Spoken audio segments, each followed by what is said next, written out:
अल्लाह तबारक व तआला ने जब इबलीस से ये फरमाया कि तूने हज़रत आदम अलैहिस्सलाम को मेरे हुक्म के मुताबिक सजदा नहीं किया, तो अब तू यहाँ से चला जा, क़यामत तक के लिए तेरे ऊपर लानत है।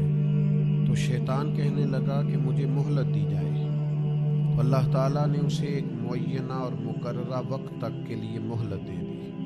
तो उसने कुछ दावे खुद किए, कहने लगा कि मैं लोगों के रस्तों में बैठूंगा, उन्हें गुमराह करूंगा, उनके खिलाफ चालें चलूंगा, वसवसा अंदोज़ियाँ करूंगा और किस हद तक लोगों को गुमराह करूंगा और किन किन को गुमराह करूंगा। उसने कहा मैं उन सब को इज्तिमाई तौर पर गुमराह करूंगा, हर एक पर अपना जाल फेंकूंगा, हर एक को उसके मामले के मुताबिक राह हक से हटाने की कोशिश करूंगा। इल्ला इबादका मिनहुमुल मुखलसीन, लेकिन मालिक जो तेरे मुखलिस बंदे होंगे ना, वो मेरे शर से बचे रहेंगे।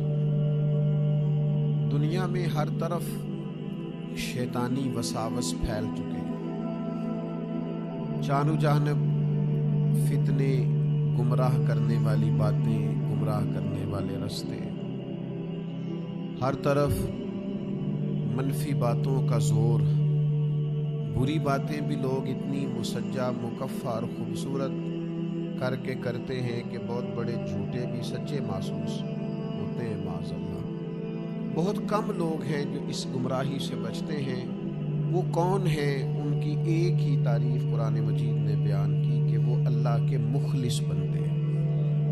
जितना किसी के अंदर इखलास होता है, जितना वो तसन्नो से बचता है, जितना वो दिखलावे से बचता है, जितना वो शोहरत से बचता है, जितना कोई शख्स अपने आमाल को छुपा कर अपनी नेकी को महज अपने रब करीम के लिए करने की कोशिश करता है, उतना ही ज़्यादा वो शैतान के दाव से बचता है। आप जितना मुखलिस होते जाएंगे, जितना खालिस होते जाएंगे, जितना आप तसन्नो से, दिखावे से, रियाकारी से, बनावट से, शोहरत से बचते जाएंगे, ये मत समझिए कि आप रियाकारी से बच रहे हैं, दिखावे से बच रहे हैं, शोहरत से बच रहे हैं, बल्कि समझिए कि आप शैतान से बच रहे हैं। वो मुज़य्यन कर देगा निगाहों के सामने, वो तारीफ को मुज़य्यन कर देगा, बार बार नफ्स को तस्कीन मिलेगी, बार बार आप महसूस करेंगे कि मेरी तारीफ हो रही है और होनी चाहिए।